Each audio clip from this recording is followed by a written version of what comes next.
Esta conferencia comenzará a grabarse. Bueno, buenas noches. Queremos darles una muy cordial bienvenida a esta clase de presentación, a esta clase inaugural de la Diplomatura en Psicología y Ejecución de la Pena, en su quinta edición.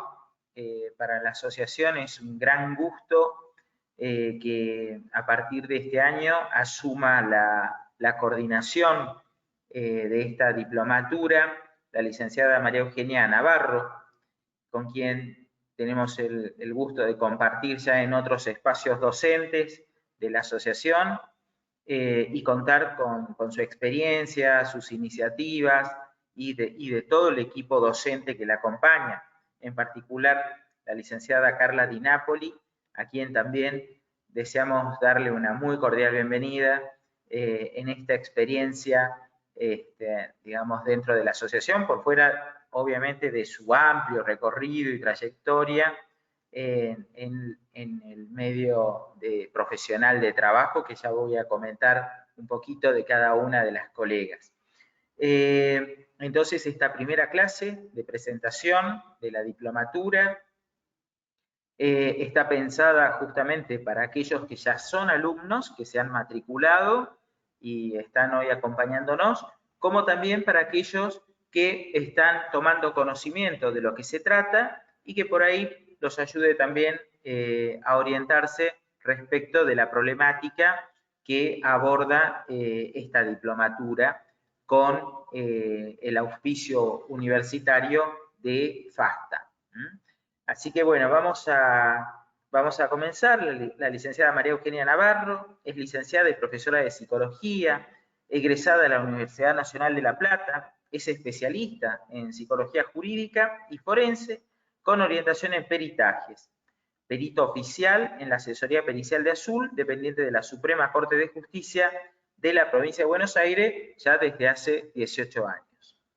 En tanto, la licenciada Carla Di Napoli Vita es licenciada en Psicología, egresada de la Universidad Nacional de Mar del Plata, psicóloga del área de Criminología del Servicio Penitenciario Bonaerense desde hace 15 años y actualmente jefa de clasificación de la Unidad Penal Femenina de Batán.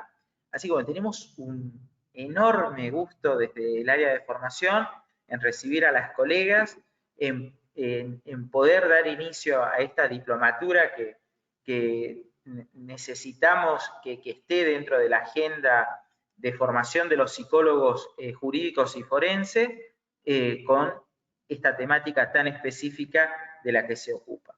Así que la dinámica de la presentación va a ser una conversación que van a sostener entre las dos docentes y luego va a haber unos minutos para el intercambio y consultas que cada uno de los asistentes requiera efectuar.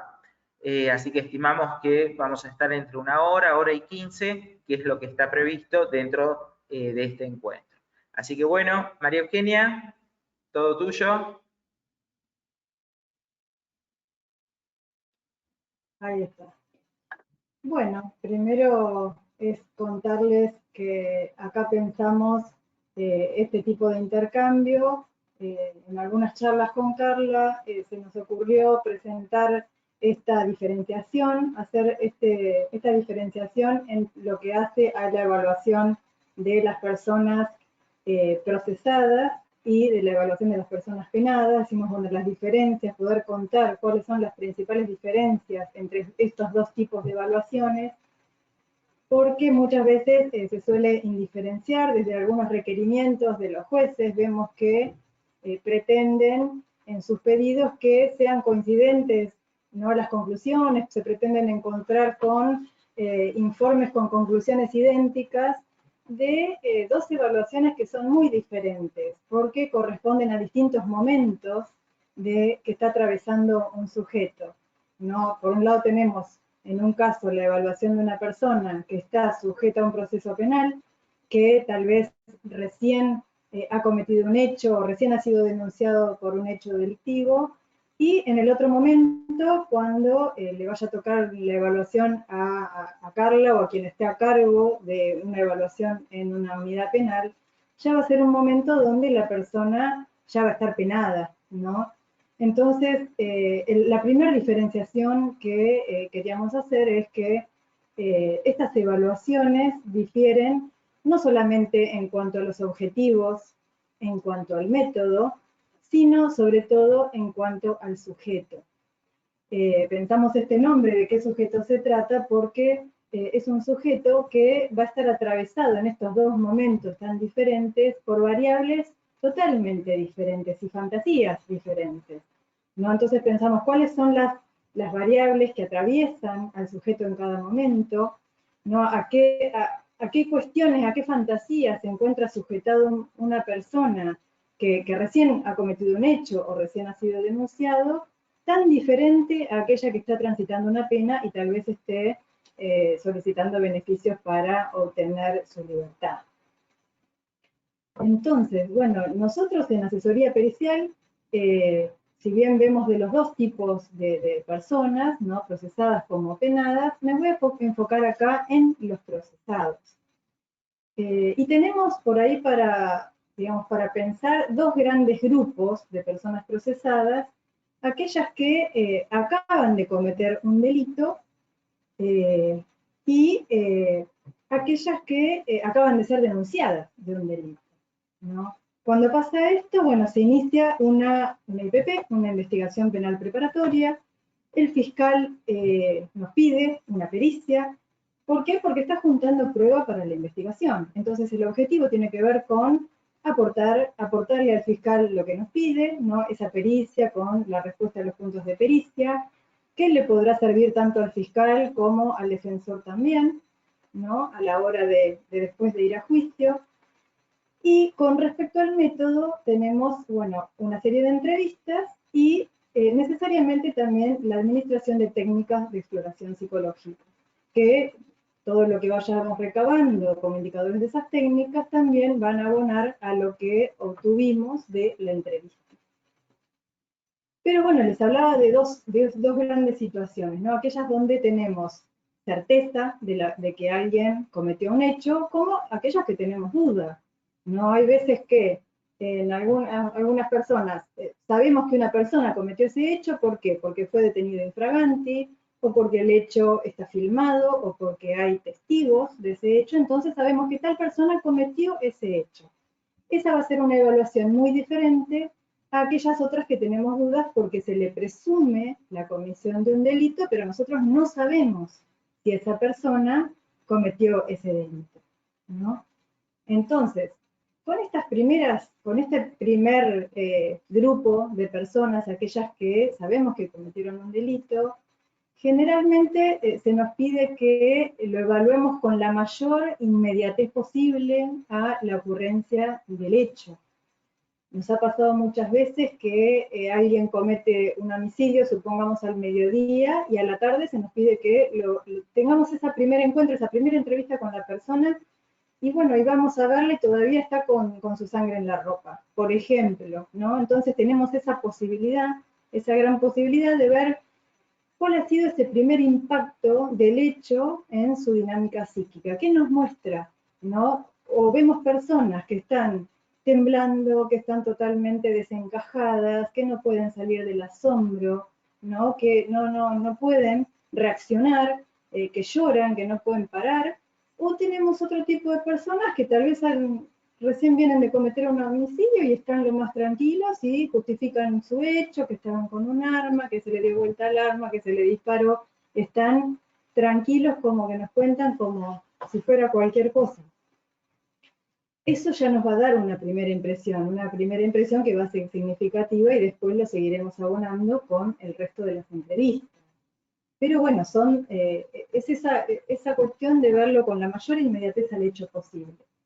Después tenemos otro tipo de evaluaciones, que son aquellas que se les presume la comisión de un hecho, no sabemos, ¿no?, si lo cometió o no, y muchas veces ese hecho que se denuncia ocurrió hace muchos años, ocurrió tal vez hace 10, hace 15 años, y nos encontramos con personas que por ahí vienen sorprendidos, vienen temerosos, ¿no? Primero sorprendidos cómo es que me denuncian, temerosos acerca de aquello que puedan perder, si la familia le creerá o no le creerá acerca de su inocencia, ¿no? Del escrache social.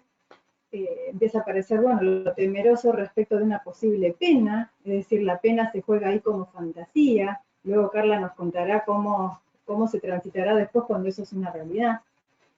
Y aparece, bueno, empezamos a ver el discurso, ¿no? Cómo, por ejemplo, se corre el foco si hay una denuncia que lo ubica como autor de un hecho, por ejemplo, digamos, un abuso sexual. Empiezan a correr el foco de que, bueno, recién ahora se les ocurre denunciarme, cuando la cuestión es el qué, ¿no? No el cuándo. O por ahí vemos que se transgrede por ahí el encuadre evaluativo, ¿no? Nosotros lo tratamos de usted y él nos empieza a tratar como los chanchos, ¿no? Como de vos, Euge, ¿no? Y nosotros lo estamos tratando de usted. Hay algo que se empieza a transgredir, que es cierta formalidad que tiene el encuadre, o algunas personas intentan invertir los roles, ¿no? Como, bueno, yo les pregunto, a ver, cuénteme, no sé, discutíamos con mi esposa, a ver, ¿por qué cuestiones discutían? Y me dice, ¿y vos por qué discutís con tu marido? A ver, decime vos. Entonces hay como un intento de invertir los roles, a lo que hay que plantear, bueno, usted dio el consentimiento de prestarse una pericia, eso significa que estaba de acuerdo en hablar de usted, ¿no? Esto no es simétrica la cuestión de la pericia, no es una charla. Eso por un lado, nos vemos, eso bueno, ¿qué es lo que empieza a suceder, no? Cuando nos encontramos con alguien que está procesado, que bueno, generalmente aquel que se le presume la comisión de un delito, generalmente nos encontramos con que dicen que no, como que no lo cometieron, pero bueno, más allá de eso, tenemos un montón de cuestiones para evaluar. Muchas veces en los mismos requerimientos de algunos jueces o algunos fiscales, se nos plantea que obviemos la cuestión de la posición frente al delito, dada su calidad de procesados, ¿no? Está bien, es cierto, porque nosotros no podemos dar por cierto que es la ocurrencia de ese delito o la autoría de ese delito, porque eso es algo que se va a dilucidar cuando termine el juicio.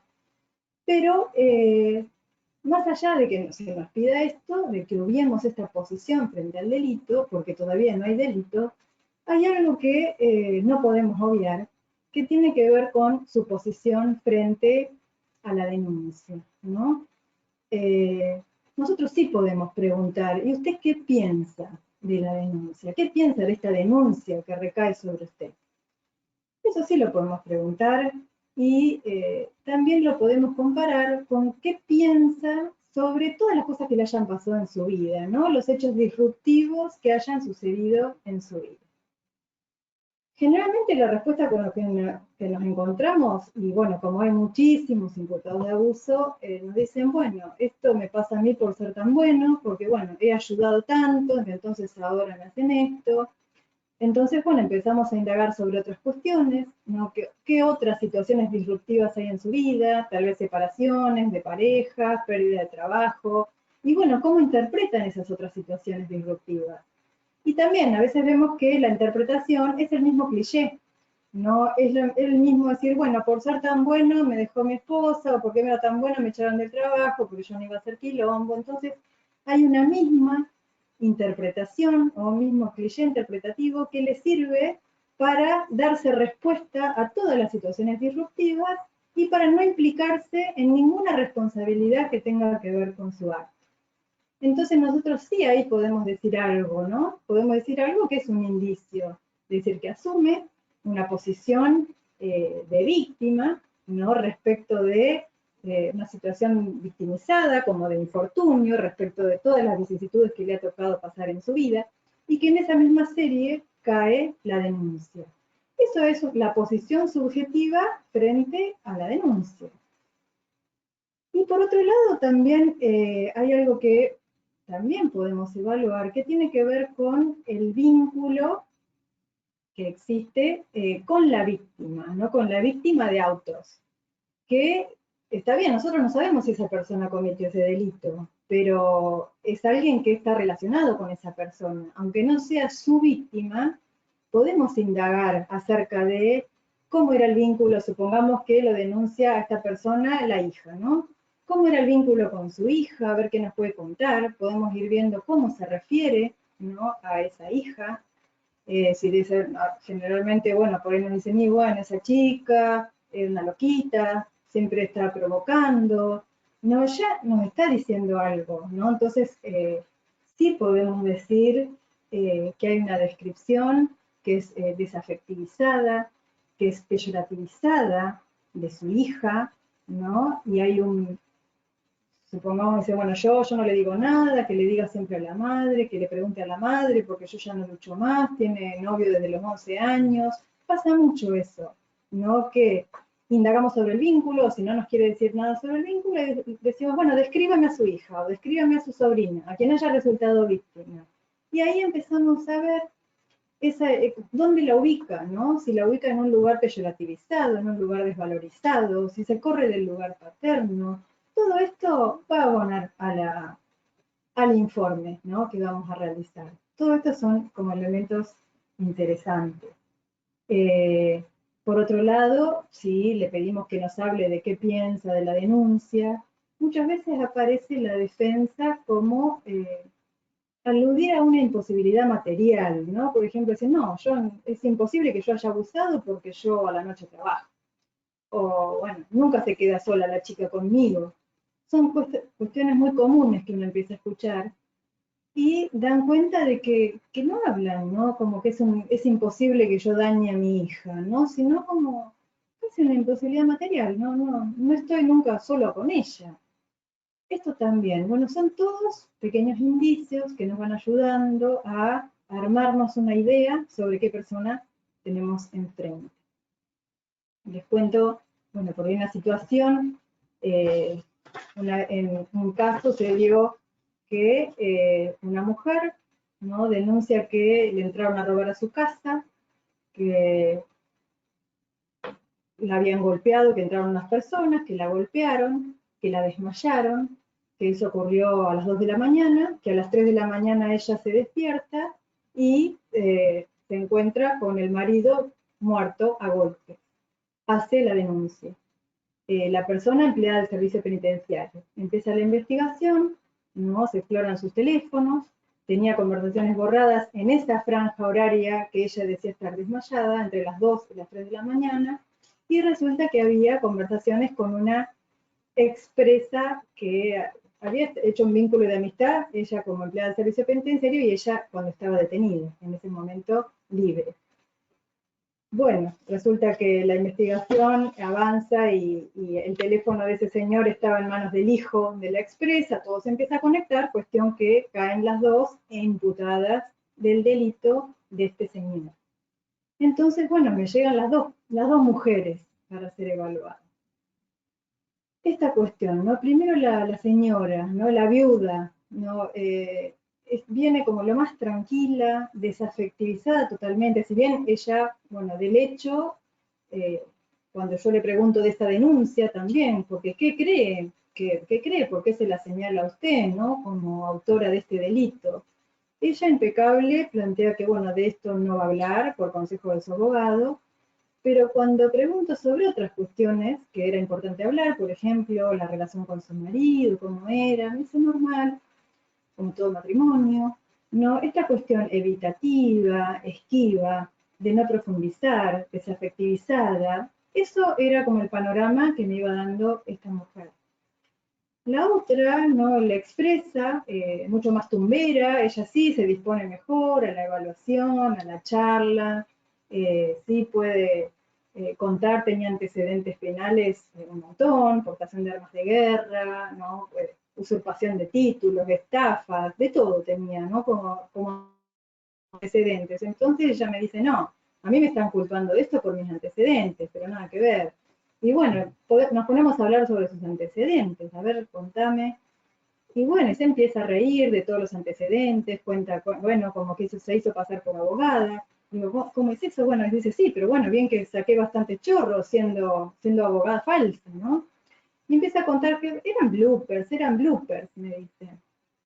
Bueno, yo eso lo escribo en el informe, ¿no? Que ella ella considera todas las transgresiones a la ley que tuvo en su historia como bloopers, ¿no? Que como accidentes graciosos, y de hecho para ella eran graciosos porque los relata de una manera risueña. Entonces eso también da la pauta, ¿no? De una banalización, de una racionalización del delito, ¿no? Como una desconsideración del otro como sujeto y del sufrimiento del otro. Eso también nos lleva dando una pauta. Cuando yo en el juicio digo esto y ella estaba presente, saltó y a los gritos y a insultar, y bueno, un poco ejemplificó con su actitud todo lo que se había escrito en la pericia, ¿no? Como tenía esa característica de una tendencia a la respuesta impulsivo-agresiva, ¿no? Bueno, esto, ¿no? Como sin referirse necesariamente al delito, porque yo no podía suponer ni saber si ella cometió ese delito o no. Sí tenía un montón de elementos para poder escribir en relación a lo que requiere la Fiscalía. No es la Fiscalía que nos va a requerir siempre como puntos típicos, ¿no? Las características de personalidad de la persona, ¿no? Si al momento de los hechos, si estaba en condiciones de comprender la criminalidad del acto y de dirigir sus acciones, y si está en condiciones de ser sometido a proceso.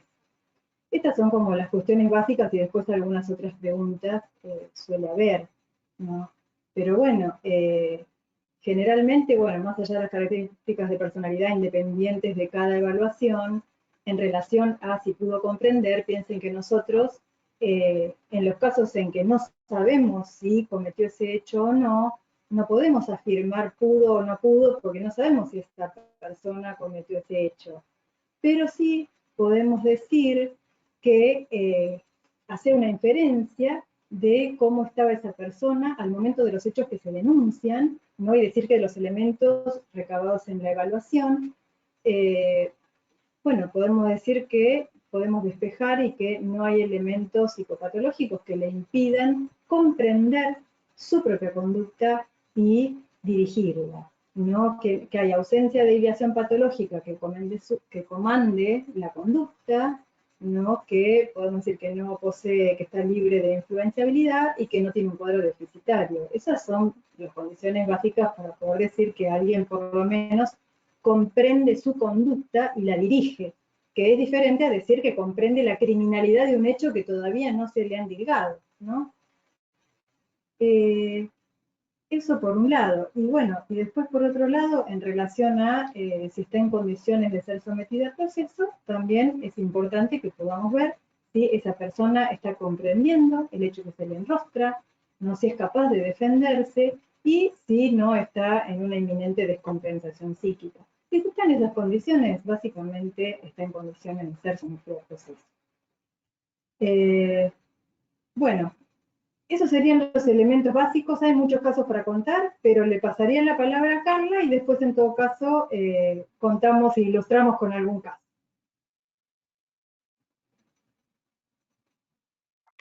Bueno, buenas tardes a todos.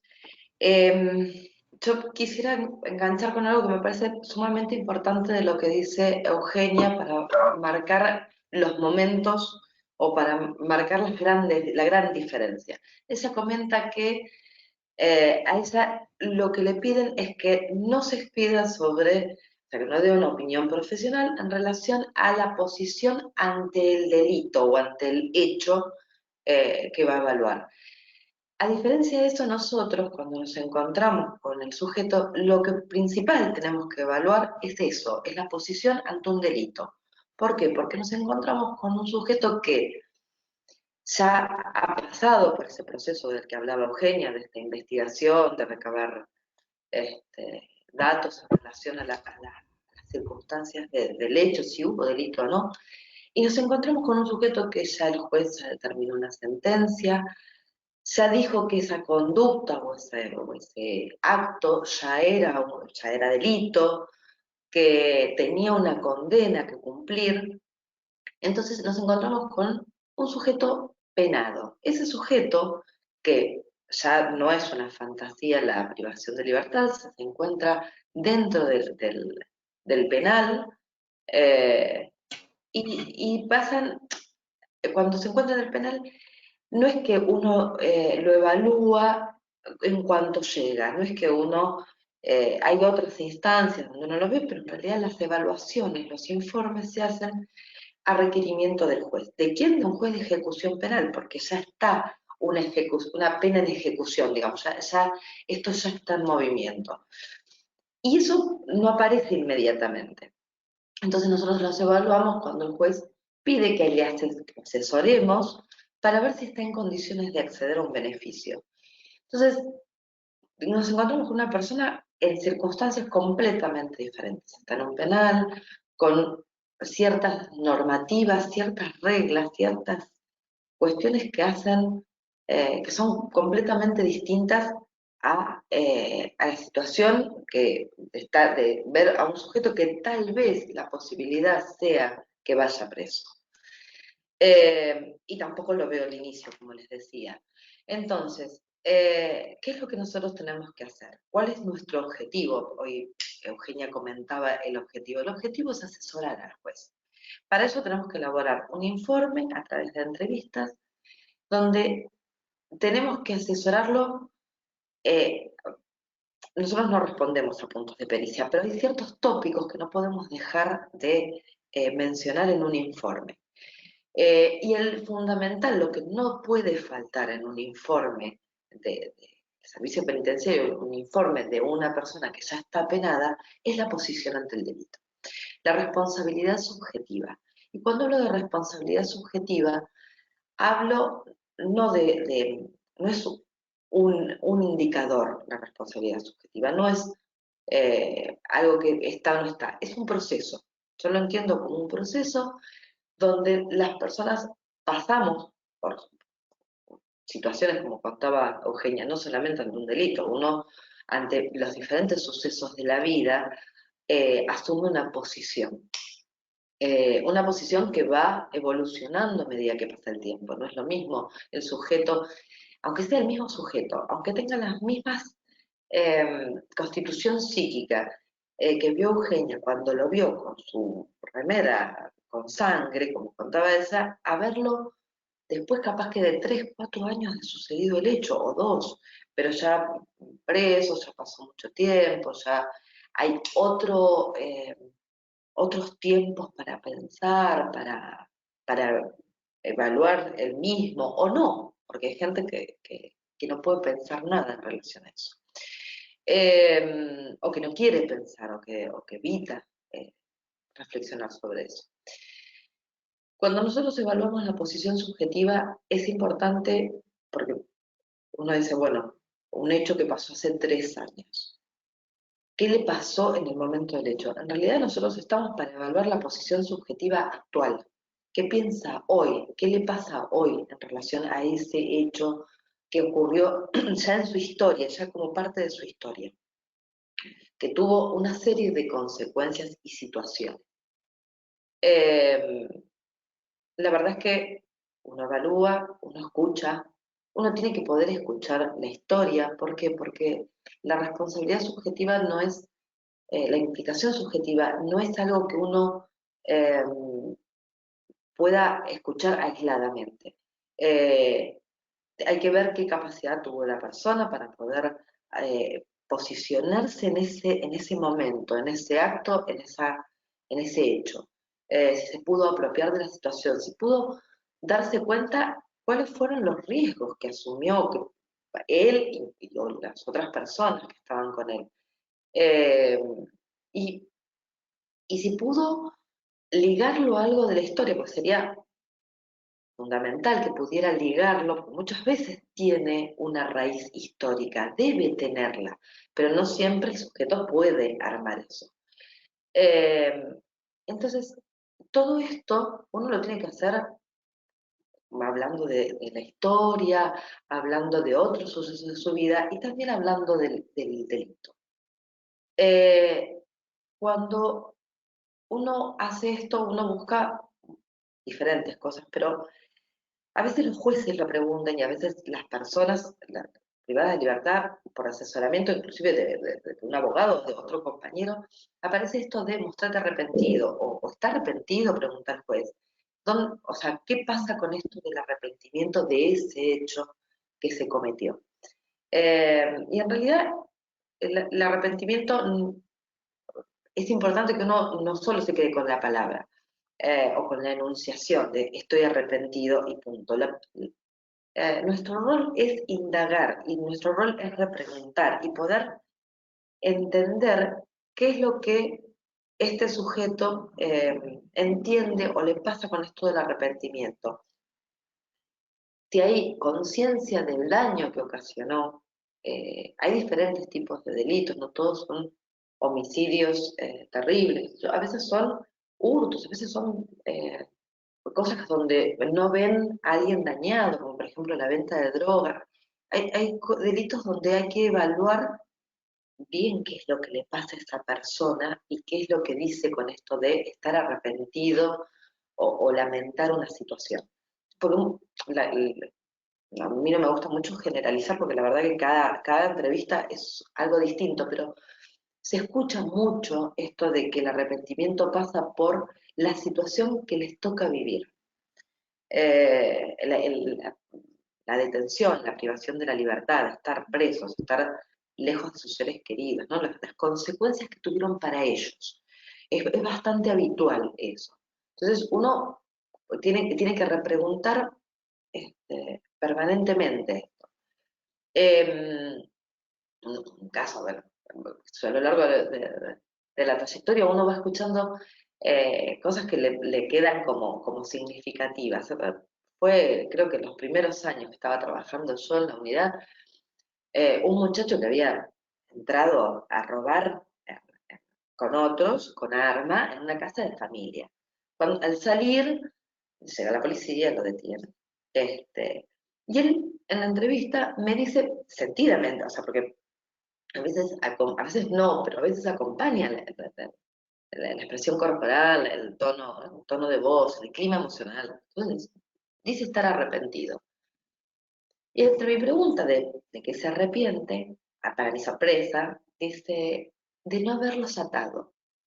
Y bueno, yo no sé si me acuerdo toda la entrevista, pero me acuerdo claramente que repregunté porque no sabía qué decir realmente, de mi sorpresa, porque no esperaba, porque no suponía, que eso es lo que uno tiene que tratar, y creo que con los años uno se va acomodando un poco con eso, pero uno no tiene que suponer qué quiere decir el otro con ese arrepentimiento. Entonces, dice, de no haberlos atado. De no haberlos atado, y me dice, sí, señora, las hubiera atado, no me hubieran denunciado y hoy no estaría acá. Esas cosas creo que son importantes, por eso yo digo que la repregunta, preguntar lo obvio es importantísimo. En otro caso también, que fue muy significativo para mí la respuesta, un sujeto que había, bueno, en una casa de campo, ante ciertos sonidos y temor de que pudieran entrar a robarle, sale por la noche, muy oscuro, suele ser el campo, con un arma, dispara aparentemente al aire y fallece su mujer que estaba dentro de la casa. Bastante confuso el relato, bueno, el punto es que más allá de cómo fue la situación, a mí me importaba el relato. Y el relato era algo de eso, algo así. Cuando le pregunto qué le pasaba con esa situación, qué pensaba él en relación a eso, me dice que lo lamentaba mucho. Entonces yo le pregunto, ¿lo lamenta? Sí, señor, yo perdí tanto en todo esto. Fue una gran pérdida para mí. Cuando yo pregunto qué es lo que perdió, lo que me responde es mi casa, mis muebles. ¿Sabe lo que me costó a mí hacer mi casa, mis muebles? Él tenía un hijo que al momento del hecho tendría 7, 8 años y en ese momento tendría ya 16, 15. Jamás nombró como pérdidas ni la mujer, ni el hijo. O sea, lo que había perdido era la casa y los muebles. Entonces, sí lo lamentaba, pero lamentaba no lo que uno supone que alguien lamenta después de que con su acto, más allá de intencional o no, haya dado muerte a un ser querido. creo que es importante la escucha, es importante escuchar en cada caso particular la singularidad de la situación y repreguntar, no quedarnos con nada obvio. Y sí tener presente que el juez necesita escuchar esto de nosotros, que uno puede hacer un informe de 1 hoja, 2 hojas, 3 hojas, pero si esto no está, no le estamos dando lo que él necesita para saber en qué momento de su transcurso por esta privación de libertad, por esta pena, está el sujeto. Bueno, yo creo que hasta acá me parece que hemos planteado las diferencias. Me gustaría dar lugar a las preguntas, como para poder interactuar un poco y ver qué es lo que va surgiendo. ¿Estás de acuerdo, Eugenia? Dale, dale, bárbaro. Bueno, sí, a quien tenga alguna pregunta y empezamos a charlar un poquito más.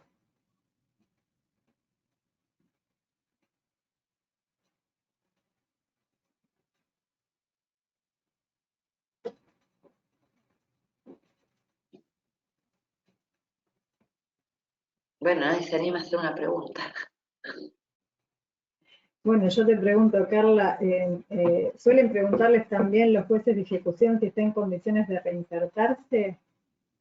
¿Eso suele ser una pregunta o no? A veces los oficios se arman de diferente manera y suele haber ciertas preguntas. Nosotros no respondemos puntos de pericia y armamos el informe en relación a ciertos puntos que podemos dar cuenta. El tema de la reinserción o el pronóstico, nosotros no nos expedimos con eso. Los jueces en general no lo están preguntando, suelen preguntar alguna otra cosa. Hay jueces que preguntan rasgos de personalidad, hay jueces que preguntan, qué sé yo, esto, ¿no? Conciencia del daño, pero si está en condiciones de reinsertarse, a veces aparece en el oficio, a veces no. La verdad es que el informe suele tener ciertos puntos de evaluación que nosotros tenemos como marco. Porque a veces nosotros en lo que recibimos en asesoría, a veces sí, nos preguntan esta cuestión, pero bueno, marcamos que es algo que excede a lo psicológico, ¿no? Si bien esto, ¿no? Nuestra apreciación va a dar como alguna pauta, pero como que la reinserción social es un proceso mucho más amplio, y eso lo dice lo social, ¿no? Que va a exceder y va a tener que ver con un montón de cuestiones, y nosotros vamos a aportar solamente desde el punto de vista psicológico, pero después habrá que ver todas otras situaciones, cómo se le da la situación familiar, laboral, digamos, cómo resignifica, no podemos hacer futurología, no solamente podemos aportar algunas cuestiones de cómo vemos al sujeto, esto que decís, lo de la implicación subjetiva, y ahí sí, en ese momento sí, respecto del delito por el que recibió condena. Y estas cuestiones, ¿no? De poder medir, considerar al otro como sujeto, ¿no? Poder pensar en el daño al otro y demás, eso sí van a ser como algunos indicadores, positivos o negativos, depende de lo que aparezca. Pero no va a dar respuesta completa a esa pregunta. Yo creo que hay muchas preguntas. Ahora yo no lo estoy escuchando tanto, no sé si a ustedes en el juzgado les preguntan, pero antes se preguntaba mucho peligrosidad, grado de peligrosidad, ¿no? Como si claro, uno... eso lo contestamos en relación a riesgo cierto e inminente, ¿no? Para sí o terceros, ¿no? Para no enunciar la palabra, para no invadir el terreno jurídico. Acá nos preguntan si los penados es común que pidan tener un espacio terapéutico por motivación propia o por pedido del juzgado. Generalmente cuando uno ve a pedido de juzgado de ejecución a alguna persona, lo pide, lo solicita generalmente por consejo de su abogado, porque parecería que las personas que yo he visto, ¿no? Como que les suma puntos, ¿no? Pedir tratamiento psicológico, porque yo le pregunto, bueno, a ver, ¿usted para qué quisiera ese espacio? Y porque siempre hace bien, bueno, pero en el caso suyo, ¿por qué cree que le haría bien? ¿Qué es lo que usted buscaría? ¿Qué necesitaría? No, es como que ahí no, como que empiezan a tambalear porque en realidad no hay una demanda generalmente. Igualmente muchas veces nosotros sugerimos que aún no existiendo demanda, solicitamos un tratamiento que haya una oferta por parte de la unidad penal que de alguna manera haga que aparezca esa demanda. A veces no hay demanda, pero nosotros sugerimos que se le ofrezca un espacio para que esa demanda por lo menos se dé la posibilidad de que aparezca. Sí, en el servicio penitenciario hay cuando me presentaron dijeron que yo pertenecía al área criminológica. Hay un área que llamamos la Dirección de Salud dentro del servicio de penitenciario con herencia civil, somos otros profesionales, y ellos atienden, digamos, tanto a los que van por demanda propia como los que van por orden del juzgado. Muchas veces los que van por orden de juzgado, lo que se encuentra es mucha dificultad para iniciar un proceso. Yo cuando tengo entrevistas generalmente que les sugiero y hago hincapié en esto de que son otros profesionales, que es un espacio donde hay secreto profesional, donde no tienen que hablar de lo que se les pregunta, sino que pueden hablar de lo que ellos quieran, porque hablando con colegas que trabajan en el área de salud, a veces la temática pasa por cómo puedo ser padre estando detenido, ¿no? ¿Cómo puedo enseñarle a mi hijo a cumplir normas si yo estoy acá, ¿no? Eh, y, y es importante que puedan hablar de lo que a ellos los convoca, los moviliza. Pero la verdad es que o sea, tener la posibilidad de que vayan y tratar de maniobrar con algo para que aparezca la demanda es importante. A veces se puede, a veces no. Uno siempre apuesta. Uno apuesta hasta en una entrevista a ver si puede movilizar algo. Pero bueno, la apuesta también está desde los profesionales de salud, obviamente. También, perdón, en la unidad penal 15 donde trabajé yo, hay un dispositivo hay varios programas tratamentales y uno tiene que ver con lo que es el abordaje de conductas adictivas, donde tienen ahí el psicólogo, donde tienen muchos dispositivos grupales. Bueno, ahora con la pandemia algunas cosas se han visto alteradas, pero hay distintos espacios de asistencia que pueden hacer aparecer una demanda que por ahí después requieran un espacio o puedan pedir un espacio individual.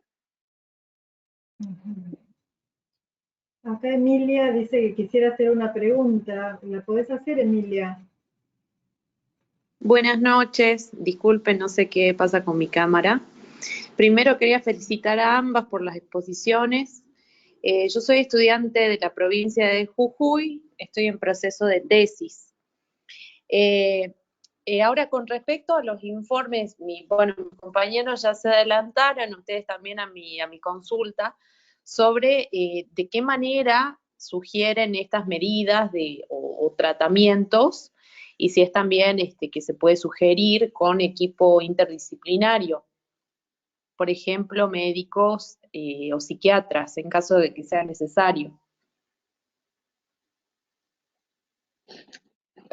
Bueno, te contesto yo, Emilia. Nosotros en el servicio penitenciario tenemos, digamos, ya toda la parte de salud. Y nosotros cuando en la entrevista surge alguna situación, solemos sugerir casi siempre desde el área de salud mental.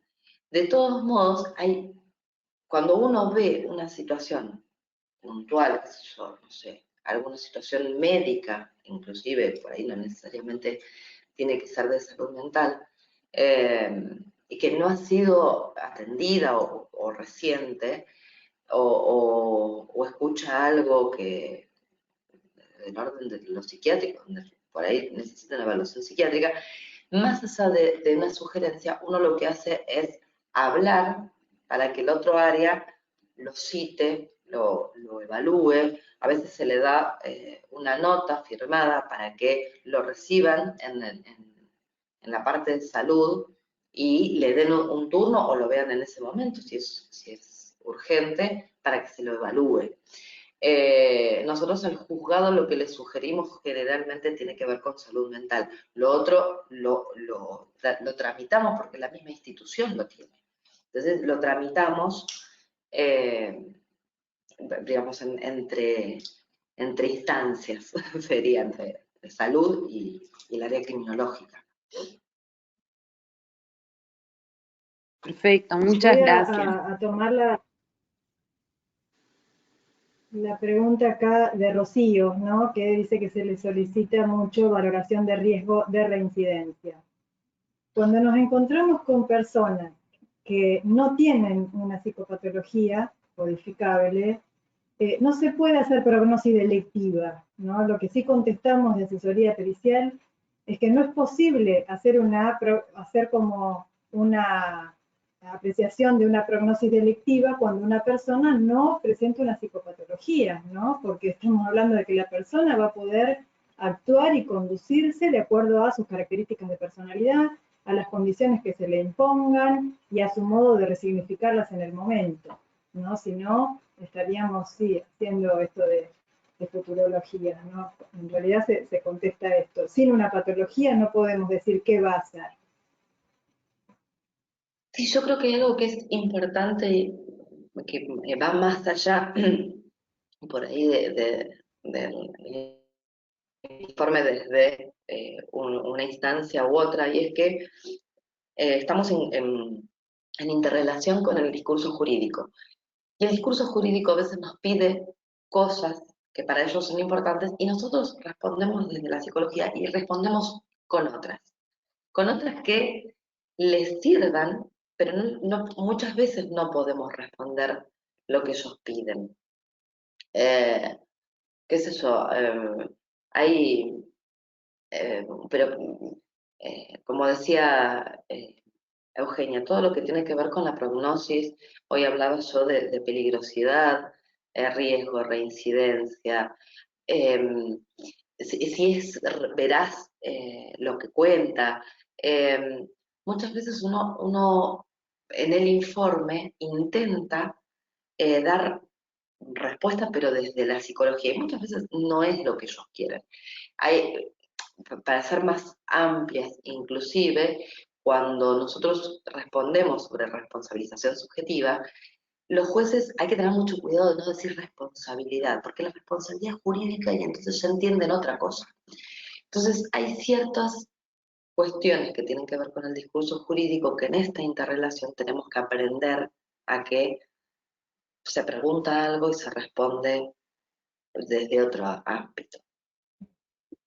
Claro, porque, por ejemplo, cuando se pregunta sobre peligrosidad, esto se supone que, ¿no?, el peligroso desde el sentido jurídico es alguien portador de una psicopatología, ¿no? Si nosotros estamos frente a alguien en la que predominan características psicopáticas, es posible que siga actuando desde esas características agresivamente, dañando al otro, desconsiderando al otro, pero eso no se considera peligrosidad. Podremos decir, describir esa persona con estas características y que el funcionamiento de esta persona con estas características tendientes a la heteroagresividad son pasibles de traducirse a la conducta. Si eso lo quieren entender como que es posible que siga agrediendo, pero sin podemos decir que, no obstante, comprende, es capaz de comprender y de dirigir su conducta de acuerdo a esa comprensión. La peligrosidad sería otra cosa, ¿no? Sería como un riesgo cierto e inminente relacionado a una patología que comanda la conducta y que entonces la persona no puede controlar. Es ahí donde decimos, bueno, si esta persona presenta algún riesgo cierto o inminente para sí o para terceros, ahí se va a pedir una internación, ¿no? O un tratamiento, ¿no? Con estricto control, ¿no? Pero diferente es esto, ¿no? Como un psicópata, ¿es peligroso? Y no, si comprende su conducta y la dirige, no, lo describiremos y diremos que presenta esas características. Bueno, hay situaciones, por ejemplo, a mí me tocó la evaluación de un muchacho con diagnóstico de esquizofrenia, estaba por robo, creo. El diagnóstico de esquizofrenia con tintes paranoides, no lograba andar con la medicación, estaba súper descompensado. Lo estaba viendo el psiquiatra, inclusive, de la unidad, había tenido un accidente, estaba con una colostomía, o sea, todo era muy complejo. Y uno podía responder una serie de cosas, pero hay otras que uno no puede decir si no le preguntan, o si no le dan lugar, digamos. Entonces no estaban pidiendo informes, o sea, en ese momento, porque yo lo había visto por una admisión, y lo que se hizo fue hablar con las autoridades, buscar un contacto con el juzgado, explicarle algo de la situación. O sea, la Dirección de Salud hizo un informe, nosotros hablamos con el juzgado para que tenga en cuenta ciertas cuestiones que no era el lugar adecuado para que estuvieran. Pero claro, la familia no lo quería tener porque le tenía miedo, y el juzgado no movía para que estuviera en un lugar, en una institución adecuada para él. Entonces por ahí uno busca a veces ver qué es lo que puede hacer. Eh, pero la verdad es que no es lo común. Cuando uno está en una unidad penal, o sea, ya están penados, ya están sentenciados, si hubo alguna duda acerca de su imputabilidad, ya fue evaluado en la unidad que corresponde, que es la unidad en Provincia de Buenos Aires, es la unidad 34, con el artículo 34 de inimputabilidad, y se lo evalúa ahí si está en condiciones o no de atravesar la pena. Entonces, es como que es raro encontrarse con situaciones de estas características, te digo yo, que fue algo poco habitual.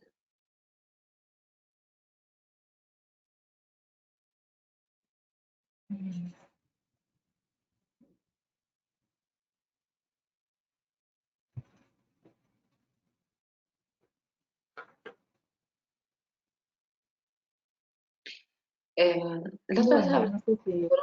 perdón, Eugenia, te hago una pregunta ya que estamos. Hablando con una chica que estaba trabajando en el Poder Judicial de Neuquén, en realidad. Esa, me planteaba que los jueces le preguntaban mucho si si tenía perfil de violador, cuando había eh, alguna acusación de abuso. Cosa que a nosotros nos impactó, estábamos haciendo un posgrado y nos impactó mucho de cómo poder responder, no responder, decirle algo al juez. No, Me parece dificilísima la posición, porque perfil de violador. no, acá no lo preguntan, pero porque ya saben, no son jueces que están hace muchos años y ya están entrenados, incluso tienen mucho lenguaje psicológico.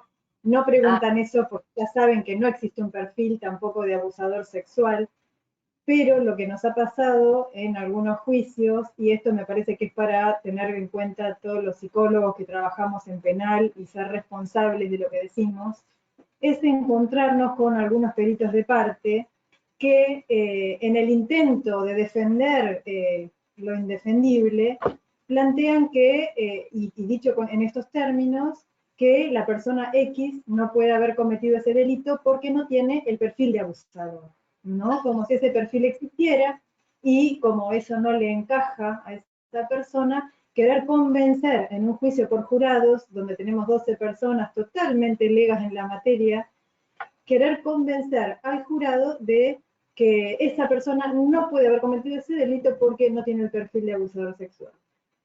Esa situación tan grave como eso ha sucedido en nuestro departamento judicial, y la fiscalía, bueno, terminó un juicio que terminó absolviéndose a la persona.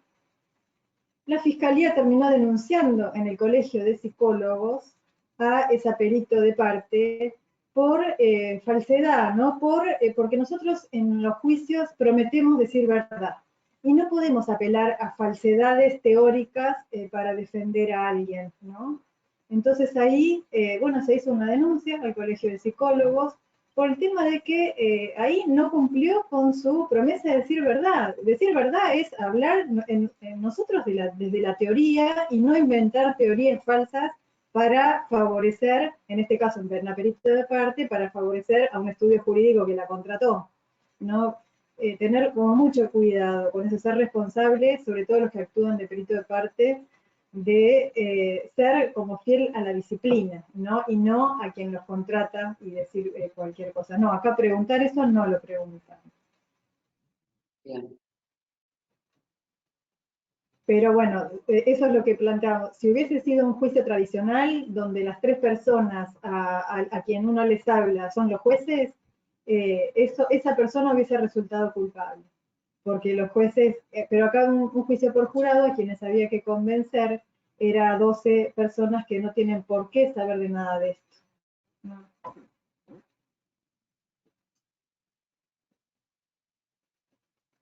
Interesante. Bueno, si no sé si hay más preguntas, pero bueno, quedan como invitados a la diplomatura en Psicología y Ejecución de la Pena, que vamos a ver si arranca en abril o en mayo, dirá Gabriel, y donde Carla es una de las docentes que va a exponer uno de los módulos, ¿no?, que están planteados para la diplomatura. Si no hay más preguntas, así vamos a... Gabriel, ¿estás? Se ha ido. Bueno, no sé si no tienen más preguntas, vamos a ir cerrando acá. Dale, dale. Vamos cerrando y nos estaremos volviendo a encontrar en algún otro espacio y están invitados a la Bueno, diplomatura, por supuesto. bueno, bárbaro.